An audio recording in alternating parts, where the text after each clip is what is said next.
கவனிக்க ஒரு செய்தியில் இந்து தமிழ் திசையில் வந்திருக்கக்கூடிய ஒரு முக்கியமான செய்தி உங்கள் கவனத்திற்கு கொண்டு வரணும். இந்த காற்று மாசுபாடு அப்படின்றத தொடர்ந்து செய்திகளில் பார்க்குறோம். இந்தியா அப்படின்னா நம்ம டெல்லியில் காற்று மாசுபாடு தொடர்ந்து மோசமடைகிறது அப்படின்றதெல்லாம் நம்ம பார்த்துட்ருக்குறோம். அதை ஒட்டிய ஒரு செய்தி தான். பாகிஸ்தானில் காற்று மாசு உச்சத்தை தொட்டிருக்கிறது அப்படின்னு சொல்கிறாங்க. காற்றின் தரக்குறியீடு 2000 தாண்டி இருக்கிறது அப்படின்றாங்க. பொதுவாக காற்று மாசு அந்த தரக்குறியீடு அப்படின்றது 100க்குள்ளே தான் இருக்கணும் எண்ணிக்கை. ஆனால் 2000 தாண்டி இருக்கிறது அப்படின்றது ரொம்ப அதிர்ச்சிகரமான செய்தியாக இருக்கிறது.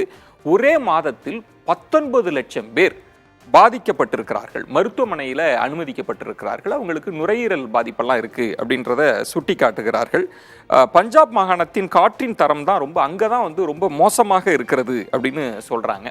உடனடியாக பாகிஸ்தான் அரசு காற்றின் தரத்தை உறுதிப்படுத்துவதற்கு நிறைய நடவடிக்கைகளை எடுக்கிறாங்க. வாகன கட்டுப்பாடுகளாக இருக்கலாம், பள்ளிகளுக்கு விடுமுறை அளித்தலாக இருக்கலாம், இது மாதிரி நிறைய விஷயங்கள் எடுத்துகிட்டு இருக்காங்க அப்படின்னு சொல்கிறாங்க.